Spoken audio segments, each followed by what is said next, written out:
Ya, bismillahirrahmanirrahim. Assalamualaikum warahmatullahi wabarakatuh.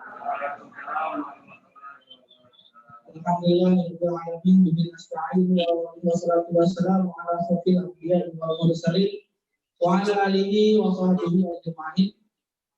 Allahumma shalli ala sayyidina Muhammad wa ala ali sayyidina Muhammad. Yang sama-sama kami hormati Dewan Pembina Yayasan Dr. Makfufin, wabil khusus Ketua Dewan Pembina Yayasan Dr. Makfufin Bapak Ahmad bin Watimena, yang kami juga hormati Dewan Pengurus Yayasan Dr. Makfufin, wabil khusus Ketua Yayasan Dr. Makfufin Bapak Santol Faris Sosi, serta Dewan Pengawas Jarvin yang sepertinya belum ada. Oh ya, Mas Joko ya. Mas Joko yang juga sudah hadir pada hari ini, dan juga yang kami hormati juga para kepala unit kerja dari mulai kepala pesantren dan sekolah, Bapak Ismail SPDI, Ketua Jemaah Dr. Makfufin, Bapak Agus Hermanto, kemudian ada Kepala Pusat Bel, yaitu Mas Ahmad Wahyudi, dan Asisten Rumah Tanggaan Ibu Yuli, serta tenaga pendidik dan karyawan Yayasan Dr. Makfufin yang kami banggakan. Bersyukur kepada Allah Subhanahu wa Ta'ala, pada hari ini, tepatnya di tanggal ini juga 76 November 37 tahun lalu, Yayasan Dr. Makfufin telah berdiri dan telah berkomitmen untuk sama-sama memajukan teman-teman tunanetra muslim untuk bisa lebih baik lagi kehidupannya, pendidikannya, dan kesejahteraannya. Dan tepat tanggal ini, pada hari ini, kita akan kembali memperingati lahirnya Yayasan Dr. Makfufin yang diprakarsai oleh para sesepuh kami, para guru kami, yang hari ini juga pendirinya yaitu Bapak Ahmad bin Watimena dan almarhum Bapak Raden Halim Soleh. Semoga beliau semuanya, khususnya yang sudah berobat, Allah lapangkan kuburnya, Allah ampuni segala dosa-dosanya, dan bagi pendiri yang masih ada, Allah sehatkan badannya dan Allah mudahkan segala dosanya. Salam kepada Muhammad sallallahu alaihi wasallam. Semoga kita semua ke dalam menjadi golongannya dan selamat sampai surga kelak nanti. Selanjutnya kita sama-sama mari sama kita buka acara pada hari ini dengan pada suatu Fatihah khusus kita kirimkan Al-Fatihah ini untuk para pendiri yang sudah lebih dahulu sudah mendahului kita, yaitu almarhum Bapak Raden Halim Ismail dan almarhum Bapak Muhammad. Mudah-mudahan beliau yang telah mendahului kita, sekali lagi kita doakan agar Allah ampuni segala dosa-dosanya dan Allah Al-Fatihah. Hampir ketemu Bu Yani. Iya.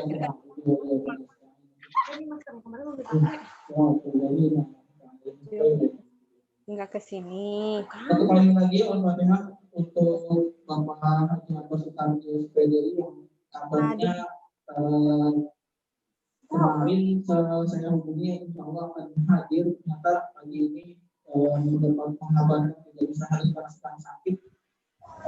Beliau juga salah satu sepuh kita, juga guru kita yang ikut sama-sama berjuang untuk memajukan yayasan ini. Mudah-mudahan Allah kembalikan kesehatannya, Allah angkat penyakitnya, dan Allah berikan keberkahan dalam kehidupannya.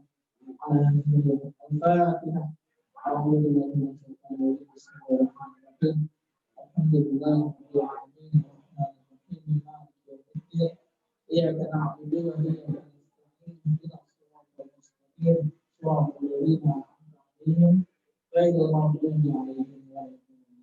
Selanjutnya kita berangkat pelajaran berikutnya, yaitu membaca Al-Quran surat Al-Fatihah ayat 27 sampai 29 oleh Al-Quran Ustaz Abdul Halim. Pada beliau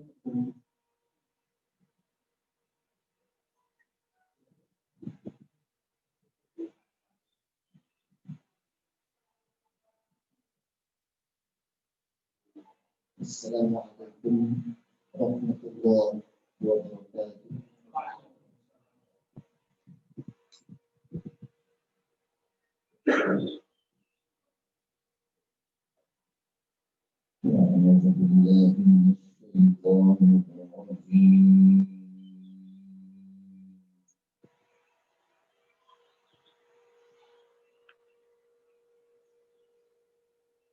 Bismillahirrahmanirrahim.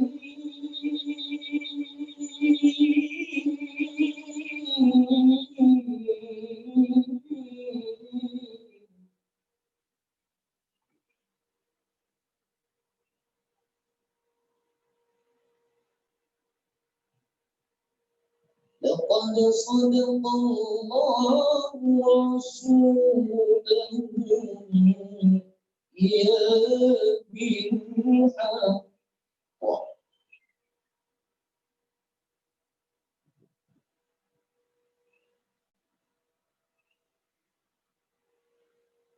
لتدخلن المسجد الحرام إن شاء الله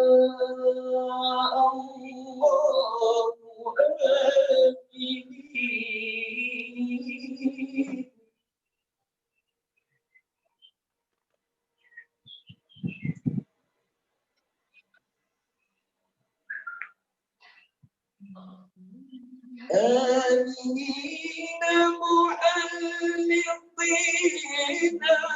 رؤوسكم ومقصرين لا تخافون.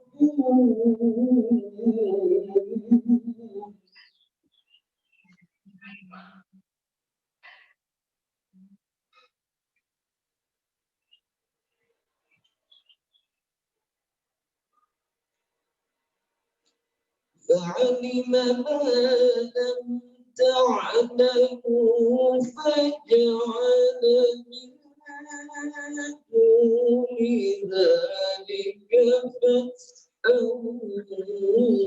قريبا.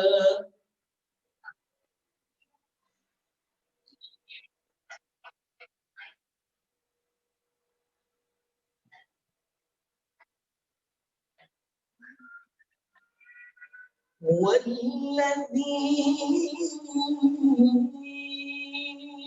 أرسل رسوله بالهدى ودين الحق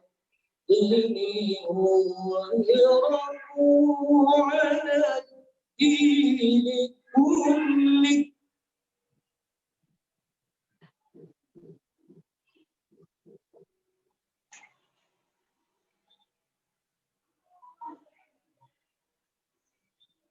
ليظهره على الدين كله وكفى بالله شهيدا.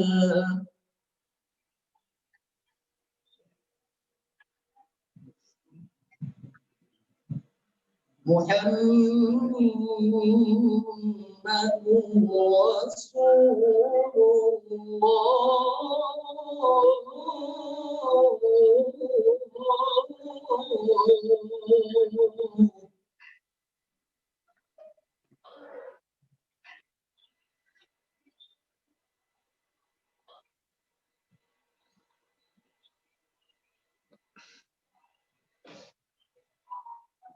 والذين معه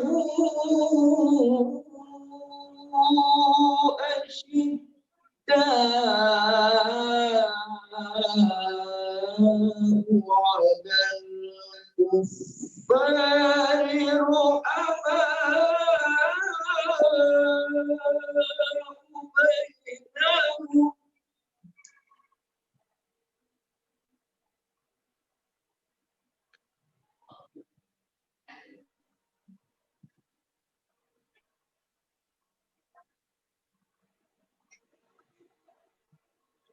رحماء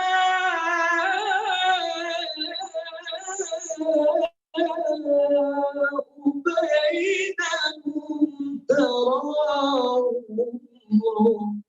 ركعا سجدا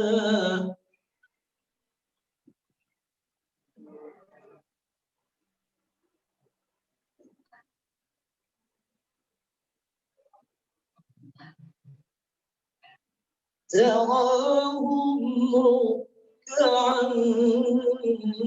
سجدا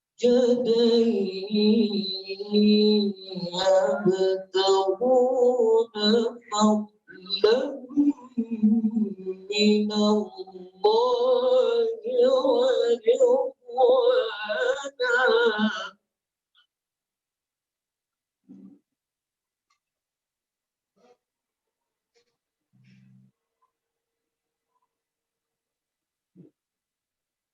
سيماهم في وجوههم من أثر السجود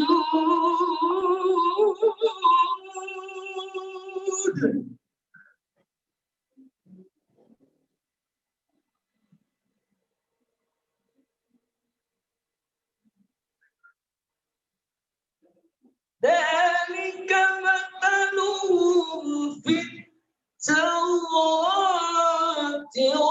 ومثلهم في الإنجيل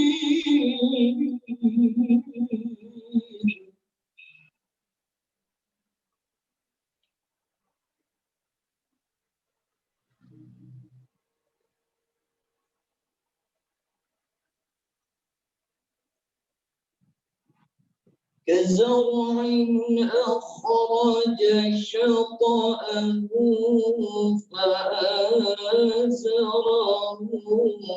فاستغلظ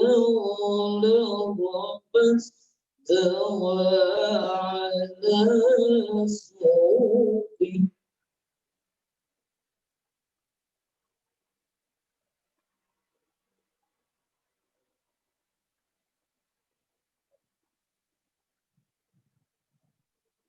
فاستوى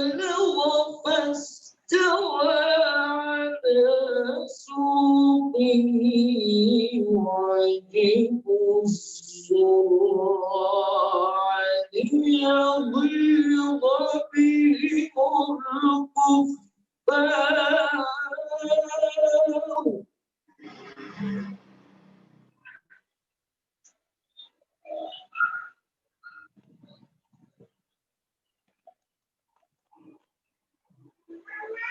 وعد الله الذين آمنوا وعملوا الصالحات منهم مغفرة وأجرا عظيما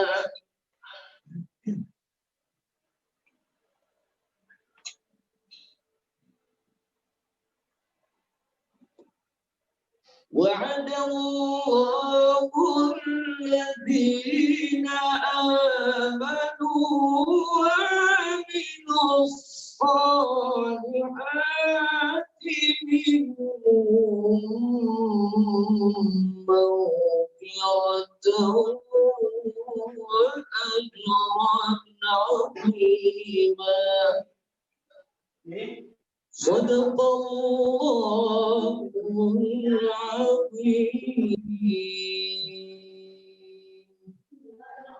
السلام عليكم ورحمة الله وبركاته.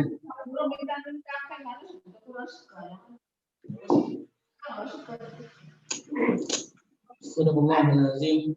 Terima kasih Ustaz Abdul Hai yang telah membacakan surah Al-Fat ayat 29. Semoga kita yang mendengarkan ataupun yang membacanya mendapatkan pahala yang Allah Subhanahu wa taala. Lanjut ke acara berikutnya, yaitu sambutan kan oleh Ketua Umum Yayasan Baitul Maqdufin silakan. Ya, Bu. Assalamualaikum warahmatullahi wabarakatuh. Bismillahirrahmanirrahim. Iya. Alhamdulillahirabbil alamin.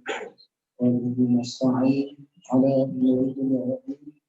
Assalatu wassalamu ala asyrafil anbiya'i wal mursalin wa ala alihi wa sahbihi ajma'in. Amma ba'd. Qalu subhanaka la ilma lana illa ma 'allamtana innaka antal 'alimul hakim. Alhamdulillah, segala puji dan syukur kepada Allah Subhanahu wa taala. Yang mana pada hari ini kita bisa berkumpul di sini walaupun dengan keadaan yang sangat sederhana, dan tidak lupa juga salawat serta salam semoga tercurah kepada baginda Rasulullah SAW yang membimbing kita semua menuju jalan yang selalu diridhoi oleh Allah Subhanahu wa taala. Pertama-tama yang saya hormati dengan pembina Bapak Joni Mas Abram melalui ini ya, dan dia bisa memantau. Ya, ada di kawan. Yang pengawas di sini yang dari hadir Mas Loko dan rekan-rekan pengurus yang saya hormati serta kepala unit, kepala pesantren sekolah yang percetakan serta rumah tanggaan dan juga ketua IPA yang insyaallah, dan juga para pendidik di Yayasan Roda Pak Pupin, guru-guru SKA, UT dan mungkin pesantren juga ada ya. Alhamdulillah, sebenarnya acara ini sangatlah mendadak karena terus terang saja saya tentang sekali untuk mengadakan acara-acara seperti ini karena dari Dewan Pembina juga tidak semuanya mendukung, artinya ada yang ya ibaratnya tidak tetap khawatir dengan kondisi yang saat ini terjadi di negara kita dan seluruh dunia pada umumnya. Tetapi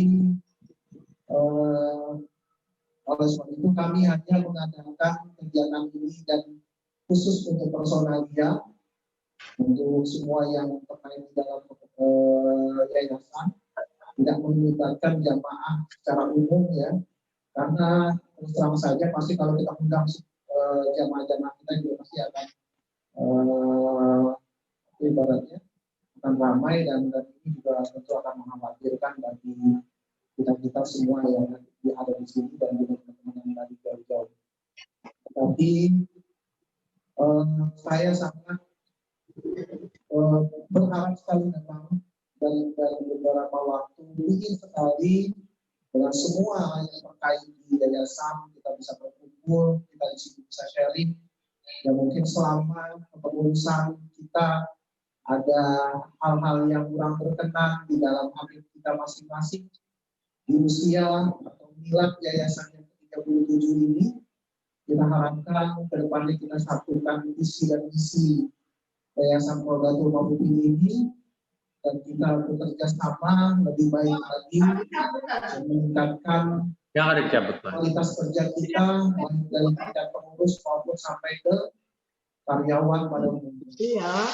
Sebab itu saya mengadakan kegiatan yang seperti Pak Joni dan Pak Joni mengingatkan, dan memang saya bilang saya tidak akan mengadakan terlalu dengan kondisi saat ini kita sangat prihatin ya tentunya, dan mudah-mudahan wabah ini cepat diangkat oleh Allah Subhanahu wa taala. Dan marilah kita baca surat Al-Fatihah khususnya untuk negara kita dan kita semua yang hadir di tempat ini. Mudah-mudahan Allah berikan kesehatan kita semua, diberikan keberkahan dan dijauhkan dari segala mara bahaya atau wabah yang saat ini sedang melanda di seluruh dunia. Ala hadiyati kulliyatin sholihatin wal Fatihah. Bismillahirrahmanirrahim. Alhamdulillahi rabbil alamin arrahmanir rahim maliki yaumiddin. Iyyaka na'budu wa iyyaka nasta'in ihdinas siratal mustaqim. صراط الذين أنعمت عليهم غير المغضوب عليهم ولا الضالين. Dan juga saya sangat berharap bahwa lembaga ini bukanlah milik perorangan yang selalu disampaikan oleh Dewan Pembina Pemilu kita, baik yang terdahulu, baik yang sudah tiada maupun yang saat ini masih ada. Bahwa yayasan ini adalah milik umat, jadi kita semua adalah pemilik yayasan ini. Dari mulai pengurus, dari mulai pembina, pengawas, pengurus, unit karyawan, yayasan ini adalah maju dan mundurnya ada di tangan kita semua. Oleh sebab itu, seperti sebuah kapal yang sedang berlayar di lautan, kalau saya boleh mengibaratkan yayasan ini adalah sebuah kapal, maka tentu di kapal itu ada nahkoda, kemudian ada ABK, ada kompas yang kita perlukan untuk menunjuk jalan kita. Maka kalau kita sendiri terpecah belah, maka jangankan laut yang sedang tenang, jangankan laut yang sedang bergelombang atau badai sedang menghempaskan kapal kita, dalam kondisi laut tenang pun kalau kita terpecah belah, maka yayasan ini juga akan hancur. Tentu yang merugi adalah kita semua, dan khususnya teman-teman tunanetra. Banyak lembaga-lembaga yang besar kemudian menjadi hancur dikarenakan di dalam lembaga tidak memiliki kesamaan visi dan misi. Dan tentunya visi dan misi ini adalah yang dibuat oleh Dewan Pembina, yang dibuat dalam bentuk anggaran dasar dan anggaran rumah tangga yayasan. Dan saya sangat berharap ke depannya kita akan terus bisa bekerja sama dan kita bisa mau saling memberikan kritik ataupun masukan yang positif, baik itu masukannya datangnya dari Dewan Pembina, Dewan Pengawas maupun Dewan Pengurus, dan juga dari kepala-kepala unit, bahkan sampai ke seluruh pendidikan dan karyawan. Tentunya kita harus lebih kompak lagi, dan kalau misalnya ada hal-hal yang kurang berkenan, alangkah baiknya disampaikan melalui kepala-kepala unitnya, kemudian nanti disampaikan kepada pengurus. Nah, kalau sudah seperti itu, maka akan kalau misalnya ternyata kok saya tidak mendapatkan solusi dari kepala unit, bisa guru-guru bisa menyampaikan langsung ke pengurus, tidak usah merasa sungkan. Kita semua tidak ada kami pengurus tidak merasa lebih dari semuanya. Kami juga di sini juga di bawah Dewan Pembina, di bawah Dewan Pengawas. Jadi kami juga punya ketentuan-ketentuan yang harus kami laksanakan. Dan kalau misalnya kami melanggar dalam dalam program ataupun anggaran kegiatan dalam rencana kegiatan program yang kami laksanakan dalam 1 tahun, tentu Dewan Pengawas selaku yang mengontrol dari pengurus ini berhak memberikan teguran. Misalnya contoh, tidak ada program di tahun ini, misalnya kurban, tetapi misalnya ada kurban. Kalau pengawas misalnya merasa nggak keberatan, bisa melayangkan surat, bisa memberikan teguran kepada pengurus. Berarti kalau teguran itu tidak dirapat, pengawas boleh menyampaikan ke Dewan Pembina. Itu jalur yang harusnya sebenarnya terjadi. Kemudian pembina baru memberikan arahan-arahan dari pembinaan yang sesuai dengan anggaran dasar dan anggaran rumah tangga. Nah, bukan berarti tidak, dan itu terjadi akan bisa terjadi dengan baik kalau memang sistem itu sudah benar-benar rapi. Dan saat ini kita masih sangat jauh dari itu sebenarnya. Oleh sebab itu, yang merapikan sistem ini adalah kita semua, bukan hanya pengurus, tetapi sampai ke dari mulai pembina sampai ke karyawan sampai ke guru-guru adalah semua adalah bertanggung jawab.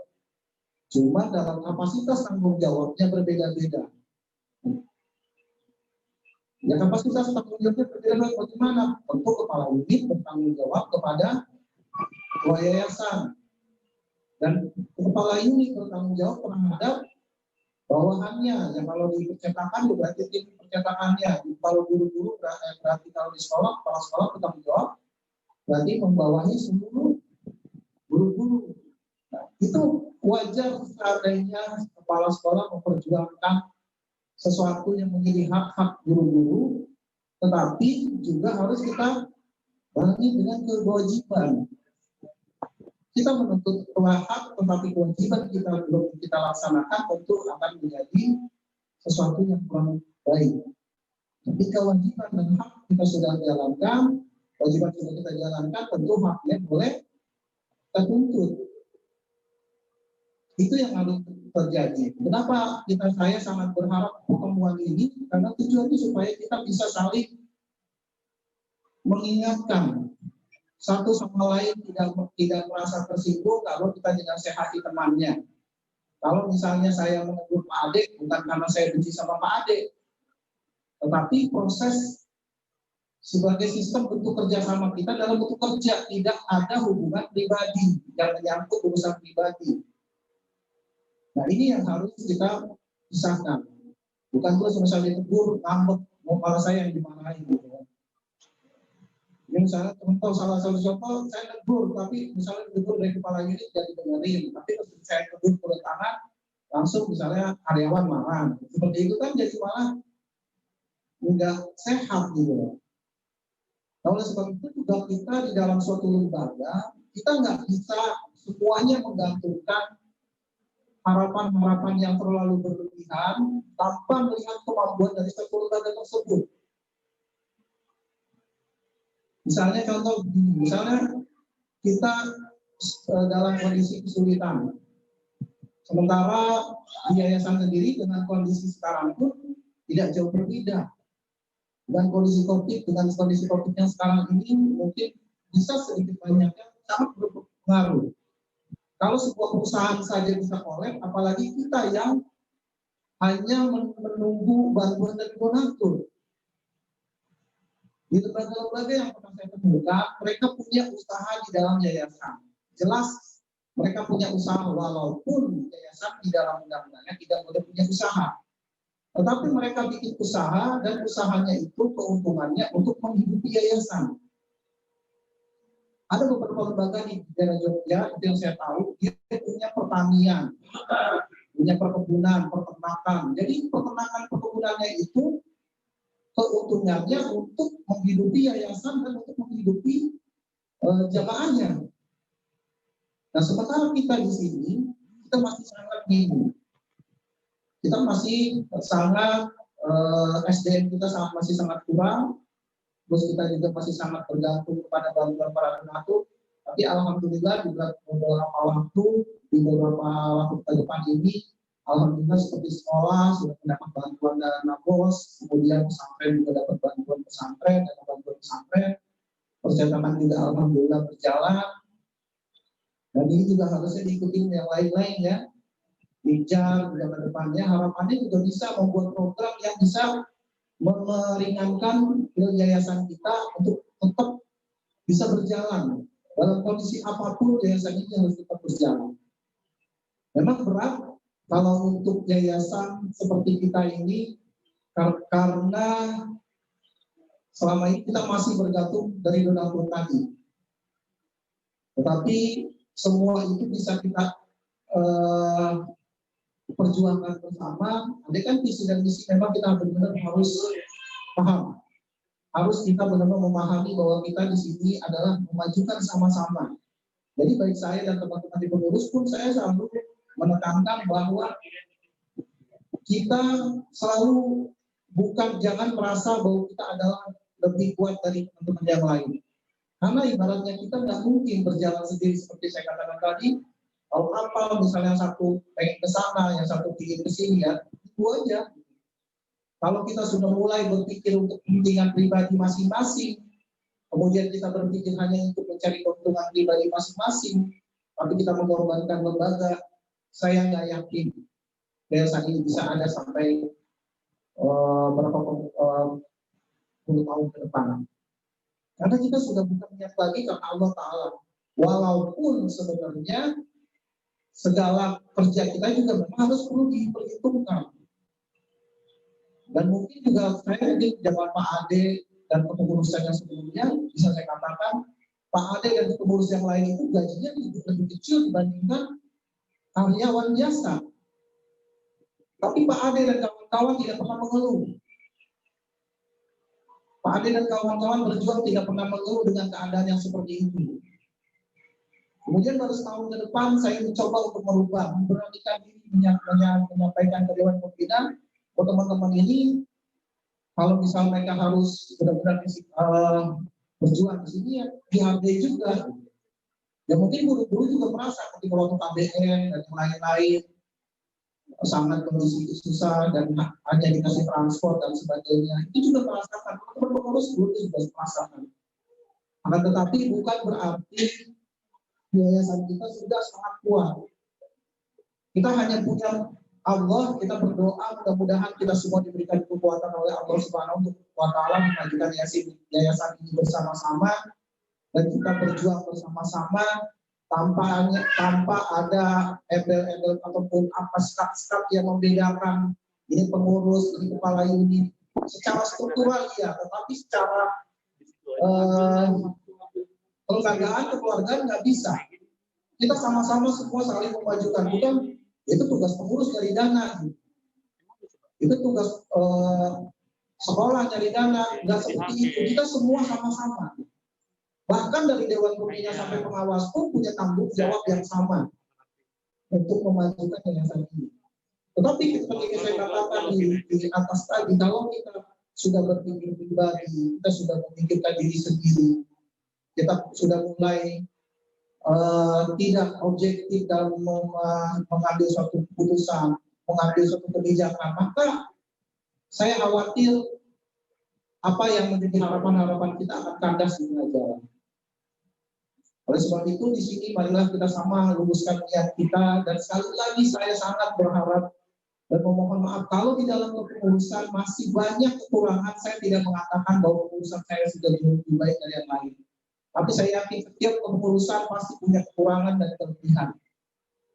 Dan kekurangan-kelebihan itu kita sama-sama saling menutupi.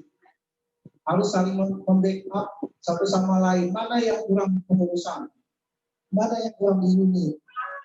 Mana yang kurang desa sama teman? Kita saling mengingatkan. Namanya kita berteman, namanya kita berkeluarga. Harusnya kalau ada satu yang membuat keliruan, kita tegur, jangan tersinggung. Begitupun yang menegur juga harus punya etika yang baik sehingga orang yang ditegur tidak tersinggung. Nah ini yang harusnya kita terus bina. Nanti juga mungkin Pak Jadi menambahkan. Tapi kami selalu berharap dan ini juga nanti kalau misalnya ada perubahan dari kebijakan-kebijakan, tentunya kami juga enggak semata-mata mengambil kebijakan tersebut berdasarkan pengurus unit. Pak Adi kemarin tahu sebenarnya Pak Adi kita ngobrol, karena saya ajak ngobrol. Gambarannya seperti ini Pak Adi. Jadi bukan kami, bukan saya saja, jadi kami kita persetujuan.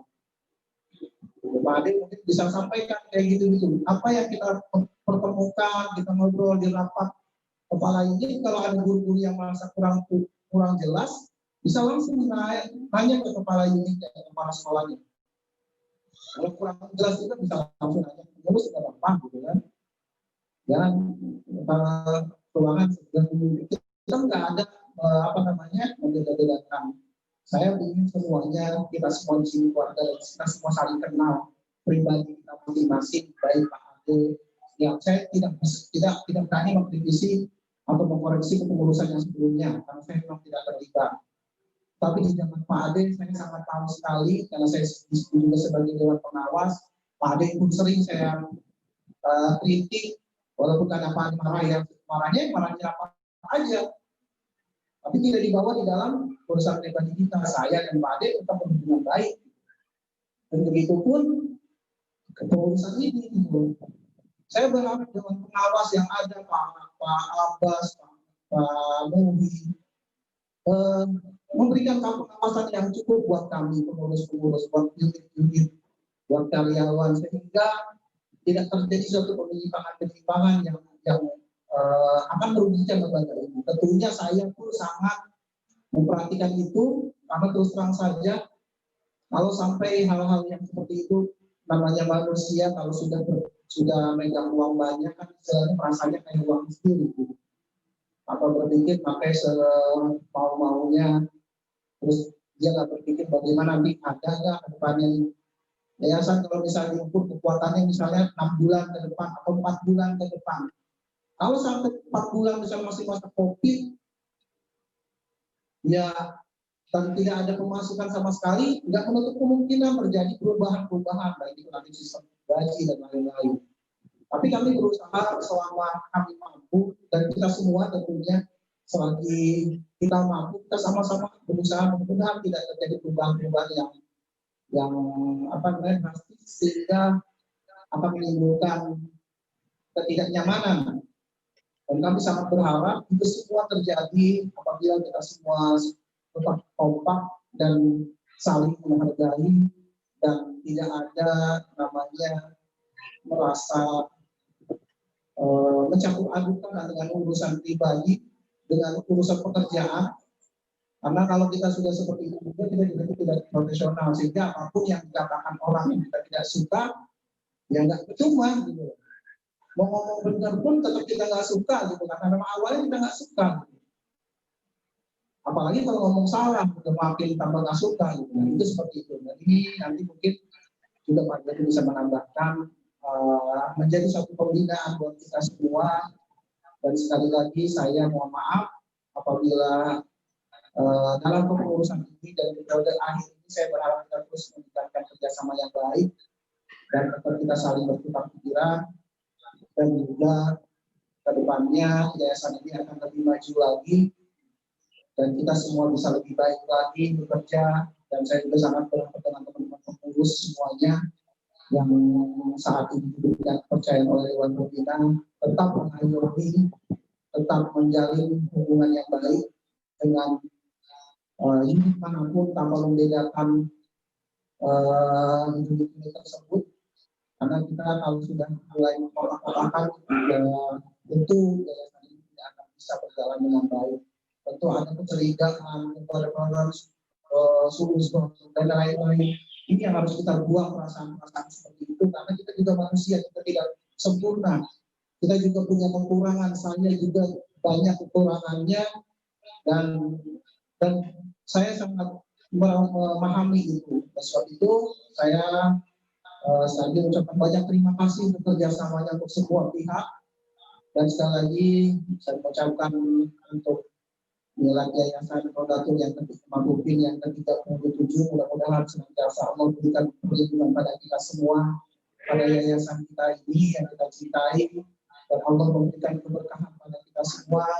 Para donatur diberikan keberkahan, selalu diberikan kesehatan, dan juga para pendiri, pengawas serta pengurus diberikan kekuatan untuk menjalankan yayasan ini dengan lebih baik lagi. Wassalamualaikum warahmatullahi wabarakatuh.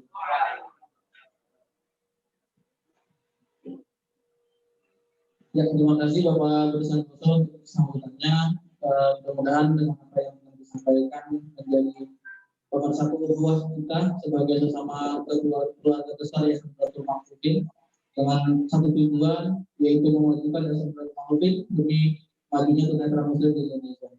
Selanjutnya sambutan berikutnya mari sama-sama kita dengarkan dari sisi kita, guru kita, orang tua kita, dan salah satu pendiri dari Yayasan Mahdudin yang saat ini menjadi ketua dan pembina Yayasan Mahdudin, yaitu Bapak Ahmad Joni Watumena.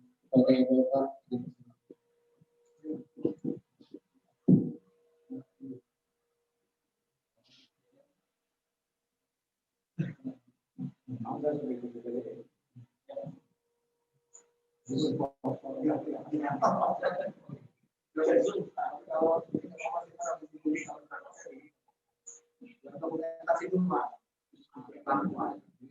Assalamualaikum warahmatullahi wabarakatuh.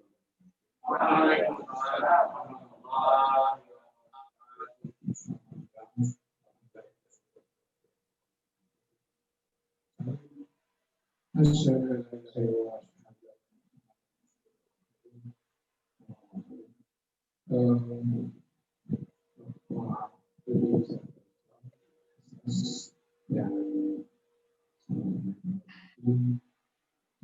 kemudian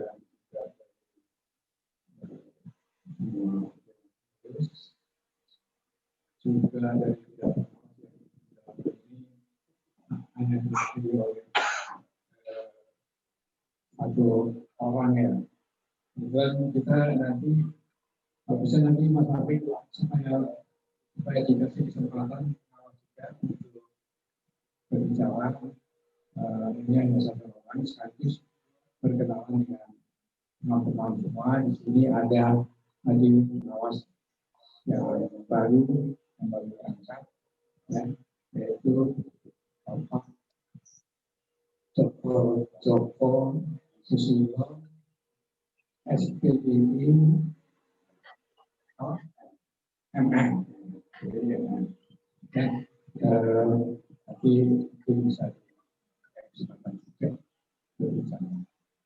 Teman-teman semua yang hadir pada kesempatan hari ini, juga teman-teman pembina yang juga memiliki melalui Zoom, dan juga mungkin ada dari senatur dan lain-lain yang mengikuti dari Zoom.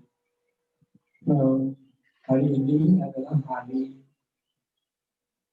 Milad yang ke-37 Yayasan Baitul Muqaddas.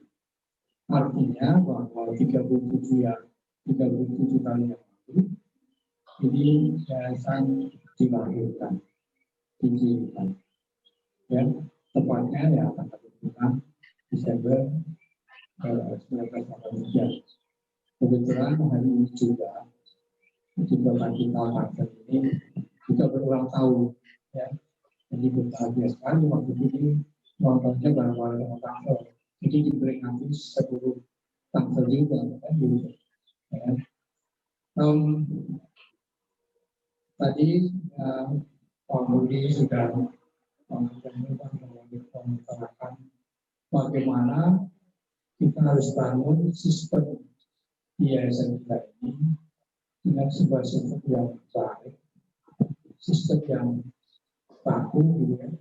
Artinya hubungan hierarkis atasan dan bawahan dan pengurusan ke bawahnya sampai kepada unit ini, tapi sebaliknya juga dari unit ke atasan sebagai dewan pengurus, bahkan juga sampai kepada dewan pembina dan pengawas.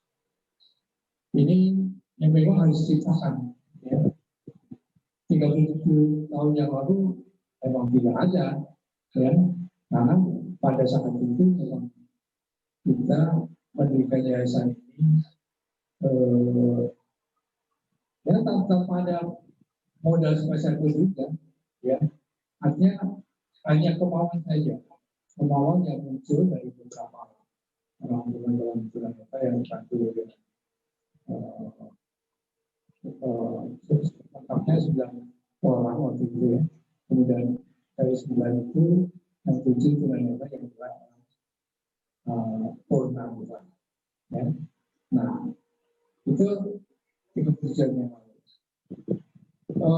Semangatnya adalah untuk membangun atau untuk memberikan kesempatan kepada teman-teman pemerintah yang pada saat itu memang sangat minim sekali pembinaan agama. Sementara di sisi lain agama lain itu gencar-gencar yang mengajak menyebarkan agamanya, ya.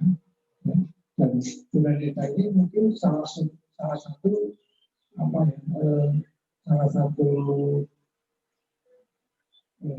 kelas yang ada satu segmen yang sangat ini sangat empuk, gitu ya, sangat untuk diberikan ajaran-ajaran agama itu. Nah, yaitu dengan melalui pembinaan dan sebagainya. Nah, sehingga teman-teman yang tadinya muslim juga ya orang itu pindah ke agama. Bahkan saya punya teman itu tadinya dia Islam atau Muslim, dan pada saat itu saya masih agama lain. Ya setelah saya masuk Islam dia ngomong gitu. Jadi ya, kalau dulu dia adalah Islam, saya Islam, terus sekarang sebaliknya. Oh iya, kenapa memang? Ya, nggak apa-apa. Artinya gini, artinya agama ini, ya agama ini adalah sama saja, kan gitu ya. Ya, itu menurut dia, ya. Tapi menurut kita agama itu tidak sama, ya kan? Jelas tidak sama. Nah, oleh karena itu kita pendiri ini berusaha keras bagaimana supaya teman-teman tunanetra yang memang asalnya dari keluarga muslim itu harus paling tidak dia bisa bertahan, ya, harus bisa bertahan. Nah, untuk itu memang perlu diberikan pelajaran-pelajaran, gitu. Pelajaran itu bimbingan kita adalah melalui pertemuan melalui Al-Quran dan hadis. Sementara Al-Quran dan hadis saat itu memang sangat minim, tidak ada gitu kan. Oleh karena itu kita mencoba membuat sebuah pengajian saja. Belum terpikir tentang yayasan itu sebenarnya kita mulai dari tahun 80-an ini kita sudah. Nah, tapi seiring dengan perkembangan baru beberapa puluh itu kita bentuk sebuah yayasan, sebuah organisasi formal, ya, dalam bentuk yayasan. Kenapa? Karena dengan organisasi yang formal dan berbadan hukum itu, maka waktu bisa bergerak dengan leluasa dan dilindungi oleh pemerintah. Kalau kita hanya pengajar tanpa ada tanpa berbadan hukum, mungkin jalan sejalan, tapi untuk gerakan-gerakan yang sangat luas itu sangat sulit, ya, karena memang terbatas. Apalagi pada saat itu memang sebenarnya hampir mirip juga dengan sekarang ini. Artinya gerakan-gerakan Islam itu sangat dibatasi. Ya. Sekarang juga kita sudah mulai merasakan. Nah, itu sebabnya maka Bapak Alim Soleh, ya, pendiri ketua yayasan yang pertama itu selalu ya memberikan wejangan-wejangan, ya, memberikan garis-garis, ya, bagaimana kita harus berlaku, bagaimana sebagai pemerintah kita harus mempunyai spirit perjuangan. Karena tanpa ada niat atau tanpa ada gerakan dari satu golongan itu, maka ya hasilnya tidak akan berubah. Itu aturan sudah itu. Maka ya memang harus kita mulai, ya, dengan kondisi yang serba tidak ada, serba tidak cukup maksudnya, ya, itu kita coba mulai aja, ya, mulai. Nah, tentu perjalanan yayasan pada saat itu memang tidak semulus sekarang, gitu, ya, tersendat-sendat, karena memang kita tidak ada dana, ya, dana itu dari pribadi, dari kantong masing-masing aja, ya, dari ketuanya, ya, dari siapa saja, ya, yang memang memiliki kemampuan minimal untuk menyelenggarakan sebuah pengajian tiap hari Minggu, begitu, ya. Nah, ini perlu saya ceritakan karena supaya teman-teman tahu, ya, supaya teman-teman tahu. Jadi jangan sampai yayasan itu enak, gitu, ya. Ya sekarang terasa enak, gitu, ya. Artinya sekarang sudah mulai terasa bisa dirasakan. Tapi pada saat itu perkembangannya ya wasopis gitu ya, dengan komis. Ada nanti kalau ada uang baru jalan. Nanti kalau uang sudah mulai habis, ya kita akan kendor juga. Seperti itu lah. Ya. Karena memang tidak punya dana yang tetap. Ya. Nah, maksud saya kita akan supaya teman-teman tahu, ya, supaya ada spirit berjuang. Sekarang ini yayasan apa sudah bagus, ya? Apakah sudah mencapai bagaimana yang diharapkan? Belum juga, ya, belum juga. Masih perlu perjuangan, ya. Nah, kemudian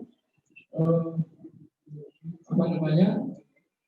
Dari dulu kita memang mencanangkan adanya kaderisasi, ya, kaderisasi dari para tunanetra. Nah itu maka kita bentuk rankingan hijau, ya. Pak Solan pada waktu itu menyatakan kepada saya, bagaimana nih Pak? Ini nanti kalau kita sudah buat terus bagaimana yang mesti siapa dasarnya. Nah maka itu baru ada sebuah wadah, ya. Wadah itu di dalam jasa sendiri. Maka saya mencoba menyusun konsep bagaimana supaya yayasan ini punya, karena yayasan itu tidak punya anggota, jadi yayasan itu tidak ada anggota seperti ormas-ormas itu tidak ada, ya. Nah maka tapi kita bisa mengkader itu melalui jamaah-jamaah kita, klien-klien kita, yang kemudian kita wadahi dalam sebuah ikatan jamaah berawal dari bisa itu sudah dari semenjak yayasan ini berdiri itu sudah ada, ya, sudah berkembang, dan disitulah tempat kita menggembleng atau menanamkan patriotisme atau juga solidaritas teman-teman tunanetra, ya, itu melalui cara ini. Nah, kenapa solidaritas ini perlu untuk teman-teman? Sebenarnya lembaga yang yayasan-yayasan yang yaitu yayasan atau aktivis dan sebagainya banyak, ya, banyak itu. Tapi untuk pemerintah ini sebetulnya kurang, ya, jalan, dan tidak semua mau untuk bergerak. Karena apa ya, memang tidak ada duitnya, ya, tidak ada yang bisa dijual, ya. Nah, tapi saya percaya, kami yakin pada waktu itu bahwa penyelenggaraan atau terbentuknya yayasan ini pasti ada guna, ya, pasti ada manfaatnya untuk teman-teman, ya. Karena siapa lagi yang harus berjuang, siapa lagi yang harus memikirkan nasib tunanetra kalau kita tidak tunanetra sendiri, ya. Ada sih orang awas yang membantu kita, termasuk sekarang ini seperti kita lihat, dan waktu bicara ada, ya, ada apa, ada, ya, tapi mereka itu membantu, ya, memberikan semangat.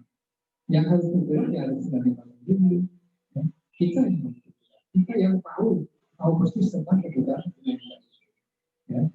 Nah, oleh karena itu, maka dibutuhkan semangat untuk selalu bersatu, ya. Apa tadi yang disampaikan pada waktu itu, kita di dalam mengelola sebuah yayasan ini memang pasti ada perbedaan-perbedaan pendapat, itu sudah pasti ada, ya. Tapi jangan perbedaan-perbedaan pendapat itu kemudian menjadi jurang pemisah, perbedaan pendapat itu kemudian menyebabkan kita jadi pecah, ya. Itu jangan sampai seperti itu. Karena kalau itu pecah dan yayasan ini kemudian hilang dari peredaran, yang rugi tidak kita juga. Yang rugi adalah teman-teman tunanetra kita. Dan satu hal yang ingin saya tanamkan kepada teman-teman, saya beritahukan bahwa dari awal kita mendirikan yayasan ini, kita ingin, ya, bukan hanya sekedar pengajian saja, tapi ini mewujudkan kesejahteraan dari teman-teman. Apa bentuk kesejahteraan itu? Ya, kalau Pak dengar itu apa namanya, yang hidupnya itu masih bisa establish ya, bisa apa namanya, kuat gitu. Nah, ini kewajiban kita yang memiliki kemampuan harus memberikan bantuan. Ya. Nah, melalui yayasan inilah kita mencoba. Ya, sebenarnya kita harapkan bahwa yayasan ini bisa menjadi wadah dari kesehatan dari teman-teman. Sehingga kami berharap bahwa ketika ada peluang-peluang yang memang bisa digarap oleh teman-teman kita, hendaknya itu diberikan kepada teman-teman. Begitu. Ya, ternyata bisa kan? Ternyata bisa. Siapa yang mengira ibu dia itu atau ibu itu bisa mengelola keuangan bukan hanya 1.000 2.000, ya kan? Jutaan bahkan miliar. Ya, siapa yang tahu? Kalau tidak kita coba, ya tidak ada yang tahu. Dan setelah itu baru kita sampaikan kepada masyarakat bahwa mereka itu bisa. Jadi kita katakan bisa ketika kita juga sudah mencoba. Ya, siapa tahu masyarakat itu ternyata bisa mengelola yayasan ini melalui sistem administrasi yang bagus, ya kan? Itu kan masyarakat tidak tahu, tapi harus kita buktikan. Dan itu ternyata bisa. Ya, begitu juga Pak Budi sebagai ketua bisa dia bisa tidak sebagai manajer itu bisa, ya kan? Nah, semua itu bisa kita lihat ketika sudah kita coba. Dan itu kita coba, kita wadai ijar. Maka ijar itu tempat untuk berlatih, ya, tempat media untuk berlatih berorganisasi. Maka insya Allah itu pengurus-pengurus yang akan datang dan yang sebelumnya itu kan kemudian sudah diambil dari Pak Budi itu dulu juga itu dari Ijar, Pak Ade dulu juga dari Ijar. Dan siapa tahu saja ya kan pada satu saat juga yang sekarang ketua Ijar Pak Agus bisa jadi ketua Yayasan Bagi Mungkin karena dia sudah dikader, sudah tahu. Nah itu. Nah juga pekerjaan-pekerjaan yang lain, ya. Pekerjaan-pekerjaan lain seperti menjadi guru, menjadi kepala sekolah. Nggak ada bayangan itu ternyata jadi kepala sekolah, ya, mengelola sekolah, ya. Ini nanti sekolah dulu lama-lama akan berkembang, ya kan? Itu teman-teman yang lain harus bisa, dan ternyata bisa. Pak Ade ternyata bisa itu jadi kepala sekolah, ya kan? Bisa jadi kepala sekolah. Ya, itulah sebabnya semua itu kita tidak harus putus asa. Mari kita coba kembangkan, ya, pekerjaan-pekerjaan yang memang sudah bisa kerjakan itu harus diberikan kepada teman-teman. Maka kami selalu di pos-pos yang puncak itu bukan kepemimpinan itu sedapat mungkin berada, ya, sedapat mungkin berada. Kecuali kalau sudah tidak ada, itu ada persoalannya atau ceritanya belum mampu. Nah, itu tentang pekerjaan. Kemudian yang kedua, yang perlu disejahterakan itu warga dan keluarga kita ini. Ya, kita ini semuanya punya keluarga, ya, punya anak, ya, punya istri. Ya.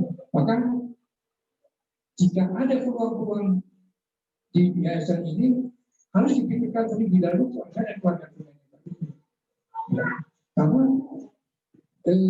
dengan demikian kita mencoba menyadarkan kepada keluarga dan keluarga kita itu bahwa dia juga punya tanggung jawab. Ya. Bapaknya ternyata dia juga punya tanggung jawab untuk bisa mengembangkan wajah yang dikembangkan oleh bapak ibunya itu. Itu harapan kita seperti itu. Sehingga ketika ada peluang-peluang yang memang ada, pertama kali harus kasih kesempatan itu yang dari dulu memang dilaksanakan. Ya. Nah, mudah-mudahan ini akan tetap tidak berubah. Ya. Dari pengurus-pengurus nanti yang akan datang juga harus seperti itu. Bukan berarti bahwa kita tidak memberikan ruang kepada masyarakat yang di luar warga dan keluarga itu tetap itu ada ya, kesempatan itu ada. Tapi pertama kali harus bicara dulu yang masih punya kaitan keluarga dan keluarga. Karena yayasan ini memang milik kita semua, milik teman-teman tunanetra juga. Ya. Nah, jadi ini bukan milik saya, bukan milik Pak Fadil. Sehingga saya juga untuk melanjutkan pekerjaan ini, maka kita tuju Pak Ade, Pak Budi, nanti siapa lagi, atau Rafi, ya kan? Nah, kalau ini yayasan ini saya merasa bahwa saya nggak akan diganti-ganti lagi, ya, saya mau, tapi tidak seperti itu. Konsep awalnya memang tidak seperti itu. Nah, saudara sekalian, yang saya harapkan sekali lagi teman-teman semua, perjalanan ini tidak mudah. Ya. Kita yayasan ini tidak seperti membalikan. Kita bisa menikmati sekarang ini, dan ada perjalanan dari teman-teman yang dulu itu tidak mudah. Jadi hargailah teman-teman yang sudah merintis yayasan ini, ya. Dan nanti seterusnya seperti itu. Siapapun yang jadi pengurus harus selalu menghargai teman-teman yang sudah berjuang mengembangkan yayasan. Ya, dengan demikian saya yakin bahwa ya, dengan pemikiran seperti itu maka yayasan ini akan tetap berkembang bisa eksis, ya, dan kita jangan ada perpecahan. Kalau ada perbedaan pendapat boleh, ya, nama manusia, tapi jangan sampai pecah. Jangan sampai pecah. Dan siapapun boleh menyampaikan saran dan kritiknya pada yayasan untuk yayasan ini bisa berkembang lebih baik lagi. Ya, sekarang kita sudah punya sekolah, dulu kan kita sudah punya sekolah, sudah punya pesantren, dan ini kebanggaan kita. Ya, karena di Indonesia banyak sekolah khusus, ya, tetapi yang sekolah khusus berbasis pada Islam baru dirintis oleh yayasan di Indonesia ini lagi, ya kan? Nah, oleh karena itu kita harus bangga. Nah, kebanggaan itu harus kita wujudkan juga dengan perjuangan kita. Ya. Nah, barangkali sesungguhnya banyak yang bisa saya sampaikan, tapi waktu juga yang harus dibatasi. Ya. Orang itu mendengar itu lebih jenuh, ya. Tapi yang ngomong juga lebih jenuh lagi. Iya, gitu ya. Nah, jadi mudah-mudahan ya dengan peringatan yang ke-37 ini artinya kalau orang itu usia 37 itu sudah cukup dewasa. Nah, kita juga begitu, biasanya harus sudah seperti itu, ya, harus sudah mulai menampakkan kedewasaannya, ya.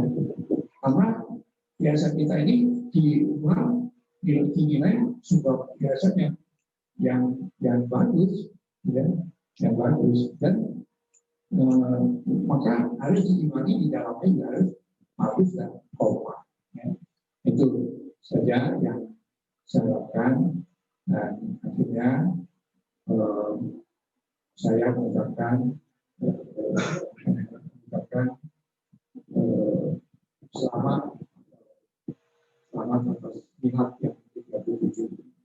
Walaupun kita selenggarakan dengan sederhana, tapi mudah-mudahan kesederhanaan ini tidak mengurangi semangat kita untuk terus berjuang, ya, menegakkan yayasan ini. Demikian,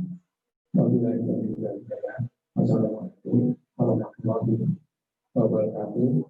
Dan juga yayasan sekali lagi, Pak Lupa, saya ucapkan terima kasih kepada para donatur, ya, sudah membantu yayasan ini, khususnya Bunda Lina yang sampai dia berpikir untuk menghidupkan pendidikan itu untuk kita, ya, pendidikan itu untuk sekolah kita, ya. Ini adalah sebuah penghargaan, ya, sebuah penghargaan dari masyarakat yang diwujudkan oleh Bunda Lina. Mari kita doakan beliau dan semua beliau penyantun, mudah-mudahan beliau semua diberikan kesehatan oleh Allah Subhanahu wa Ta'ala, juga diberikan rezeki yang melimpah, ya, untuk tetap membantu yayasan kita. Kemudian sekali lagi saya ucapkan terima kasih.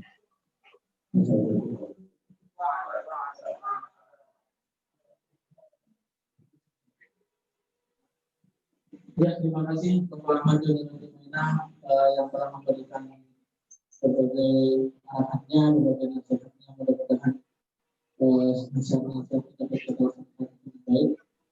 Saya ucapkan selamat datang pada Bapak Ustadz Dr. Andes Asep Saifuddin. Terima kasih. Beliau salah satu Ustadz yang istiqomah memberikan hak pembelajaran di Ta'lim Jalan kami secara online maupun secara offline. Dan karena waktu semakin siang, jadi kita langsung beranjak ke acara berikutnya, yaitu pemotongan hasil tumpeng sebagai oh ya. Oke, sebelum pemotongan hasil tumpeng, kita dengarkan dulu salam perkenalan dari anggota Dewan Pengawas yang baru, yaitu Bapak Joko.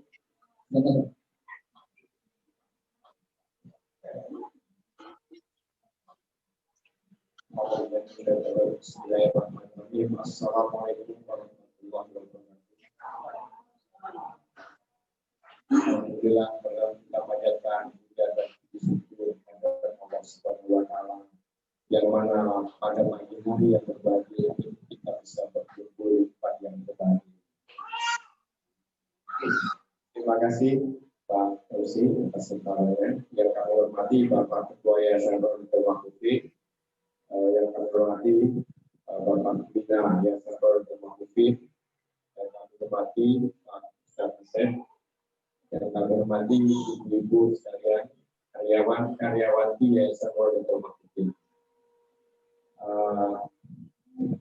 Alhamdulillah, saya perkenalkan nama dulu. Saya putranya beliau, putranya Pak Joni Gatini. Jadi nama lengkap saya Dr. Joko Susino Raharjo Wadidena SPDI.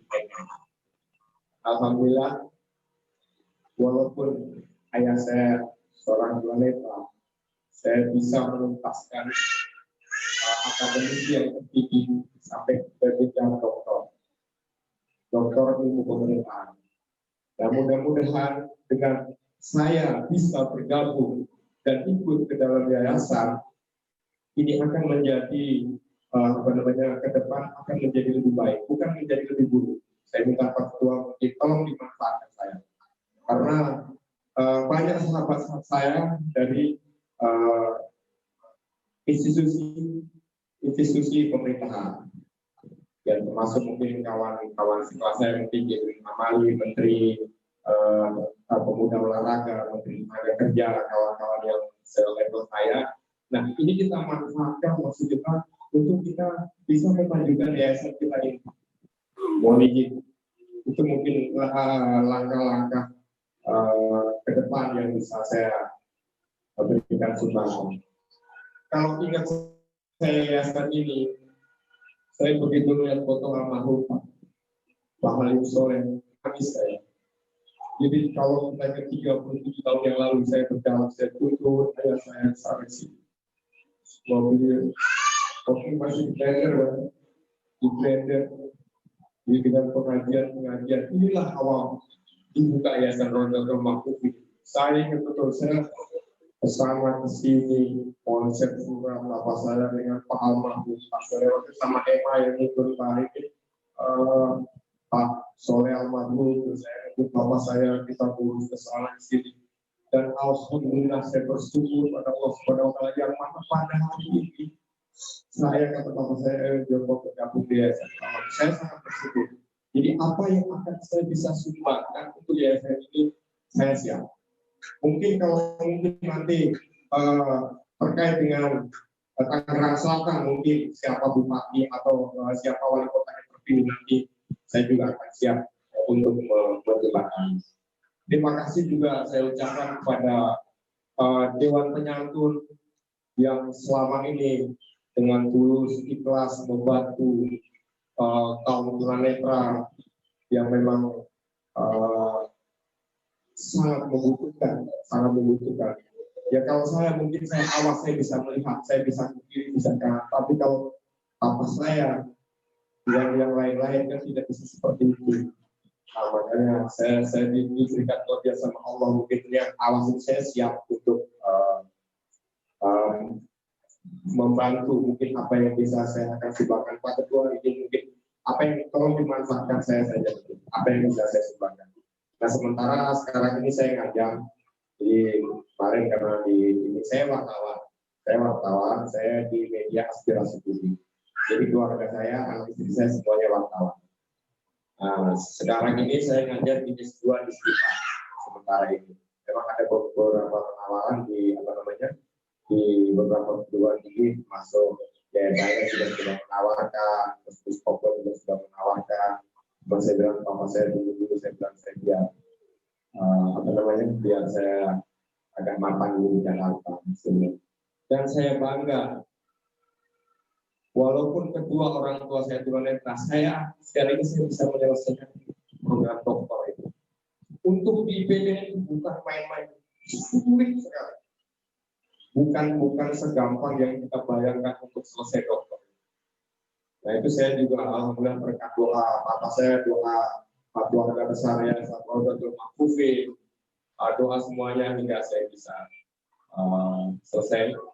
Dan sekali lagi selamat milad untuk Yayasan Dr. Mahfufi. Semoga ini menjadi titik tonggak awal ke depan Pak Ketua seperti beliau jelaskan tadi. Bagaimana kita disambut kapal kita berjalan menyeberang dari ujung satu ke ujung yang lain. Jadi di dalam rumah tangga Yayasan Dr. Mahfufi ini bagaimana dibina sedemikian rupa untuk mesejahterakan kaum tunanetra, terutama anak-anak dan keluarganya. Ini yang harus kita garis bawahi. Jadi ke depan jangan sampai anak-anak dari orang tunanetra tidak berpendidikan.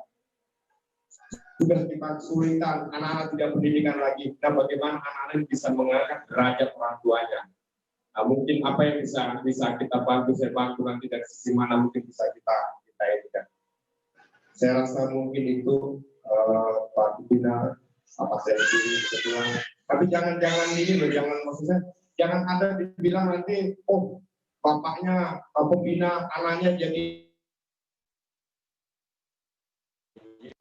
Kalau memang nanti dalam satu pengawasan mungkin saya tidak mampu, karena mungkin saya ditaruh di keuangan, Nah, kalau saya ditaruh di keuangan mungkin saya tidak mau mengaudit, saya juga mungkin menggunakan akuntan publik yang dari luar, mungkin yang profesional, karena yayasan ini bertanggung jawab kepada donatur, bertanggung jawab kepada masyarakat, bertanggung jawab kepada kita semua. Dan yang pertama, bertanggung jawab kepada Allah. Itu yang nomor satu. Berjalan sedemikian rupa seperti Pak Ketua tadi, kita harus berjalan. Biasa, perbedaan itu biasa. Perbedaan itu biasa. Kalau tidak ada perbedaan, tidak ada sesuatu yang menjadi baik. Berdebat itu biasa. Ada permasalahan biasa. Kalau mulus-mulus nggak ada namanya. Semua pasti ada masalah. Nah, bagaimana permasalahan ke depan ini diselesaikan dengan kita bisa berdiskusi, kita bisa bertukar pikiran mungkin dari sekolahannya, dari percetakan mungkin brandnya, dan dari yang lain, dari pengajiannya atau yang lain-lain. Dan mudah-mudahan ke depan kita ini juga menambah para donatur, bagaimana kita ini menjadi besar, menjadi lebih baik. Seperti kata bapak saya tadi, kita hanya satu Indonesia, Yayasan Tunanetra yang bergerak di bidang agama. di bidang agama Islam hanya satu di Indonesia. Dan kenapa ini tidak kita tonjolkan? Nah, mungkin saya akan bantu lagi melalui jalur media, mungkin kita komunikasikan lagi kawan-kawan wartawan juga, teman-teman saya undang kemarin. Nah, itu mungkin salah satu cara. Cuman kita harus siap di dalam Pak Ketua Hakim. Yang di dalam harus siap. Dalam arti kesiapan berarti sistem manajemen yang baik, sistem pelaporan keuangan yang baik, ya kan? Di antara yang lain betul-betul saling solid, saling mendukung, saling mensupport, saling angkat, ya kan? Jadi bukan saling menjelek-jelekan antara satu dengan yang lain. Saya rasa itu aja mungkin. Terima kasih atas kesempatan yang diberikan dan terima kasih sekali lagi untuk Pak Ketua, untuk Pak Borbina yang memberikan kesempatan kepada saya untuk mungkin membaktikan apa ilmu saya mungkin untuk yayasan ini. Terima kasih Pak Ustaz. Saya akhiri. Assalamualaikum warahmatullahi wabarakatuh.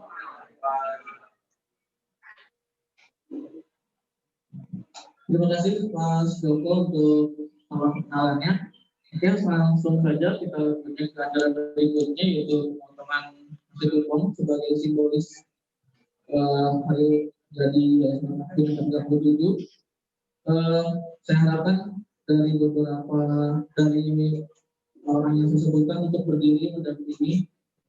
Yang pertama Bapak Ahmad Joni Watimena, kemudian Bapak Joko, Bapak Budi Santoso, kemudian Bapak Agus Hermanto, Bapak Ahmad Yudi, kemudian Ibu Wiwi, dan Bapak Ade Ismail.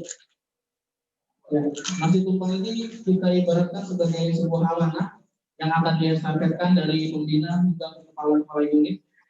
Jadi untuk pemotongan pertama, Bapak Joni dan Bapak Joko memotong Masjid Tumpang dan diberikan kepada Bapak Budi Santoso. Setelah itu Bapak Budi Santoso memotong tumpeng dan diberikan kepada rekan-rekan kepala unit. Mohon dibantu diinformasikan. Sudah lengkap sebenarnya disebut tadi namanya. Jadi ada pembina, pengawas dan kepala yayasan ya dulu ya. Oh iya, yang pertama juga. Silakan Bapak Joni dan Pak Joko memotong tumpengnya sebagai sebuah amanah yang akan diberikan kepada Pak Budi Santoso. Pak Budi menerima amanah tersebut. Bismillahirrahmanirrahim.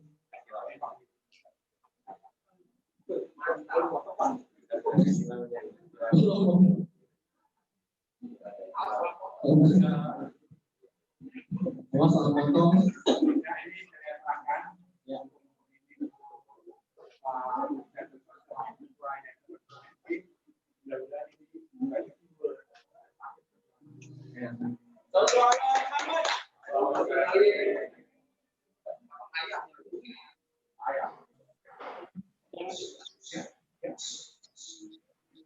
Sudah.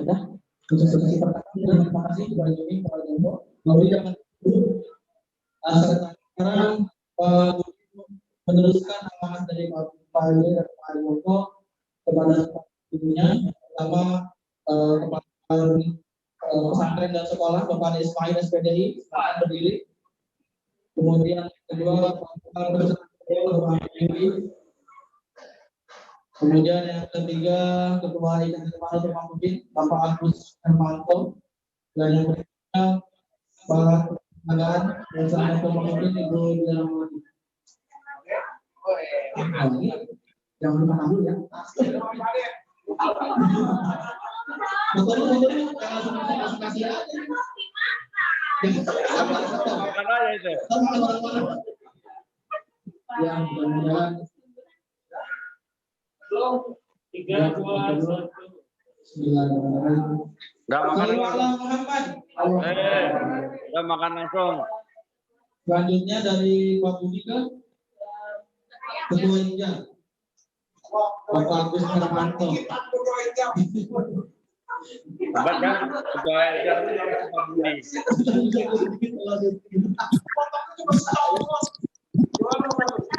Ya, standby. Sallu ala Muhammad. Allahumma sholli wa sallim. Yang ketiga, untuk rumah tangga Yamin dengan ibu Dian Rahmawati untuk dari sekolah ini.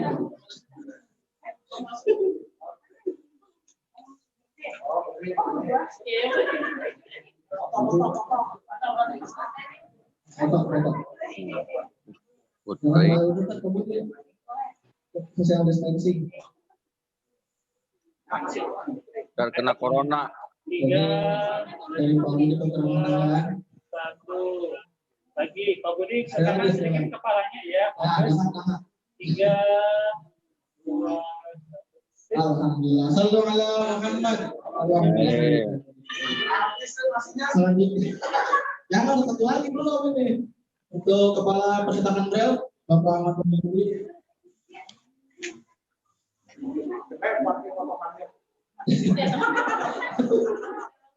Pak Budi, banyak masih panjang. Tapi jangan banyak-banyak kedua. Ya, sekali lagi. Oke, Sallu ala Muhammad. Terima kasih Pak Budi dan kawan-kawan Pak Budi semuanya. Kemudian tadi secara simbolis amanah yang diteruskan dari pembina hingga ke unit-unit dengan simbolis masih berupa. Mudah-mudahan simbolis ini seiring keberkahan dan keberkahan juga terlimpahkan.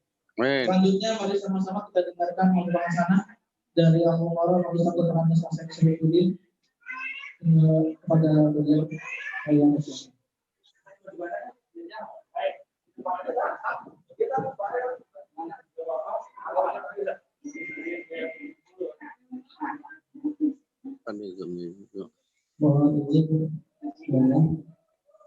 Bismillahirrahmanirrahim. Assalamualaikum warahmatullahi wabarakatuh.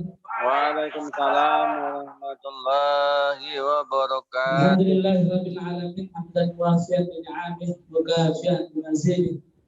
Wassalatu wassalamu ala sayyidina Muhammadin wa ala alihi wa sahbihi wa juduri amma ba'du. Allah Ta'ala fil Qur'anil Karim. A'udzu billahi minasyaitonir rajim. Bismillahirrahmanirrahim. Laqad kana lakum fi Rasulillahi uswatun hasanah. Di akhir ayat, para jamaah sekalian, beberapa ibu hadirin, kaum muslimin dan muslimat, wabil khusus para pengurus Yayasan Rodatul Maktubin dari mulai Dewan Pembina, Dewan Pengawas dan pengurus inti.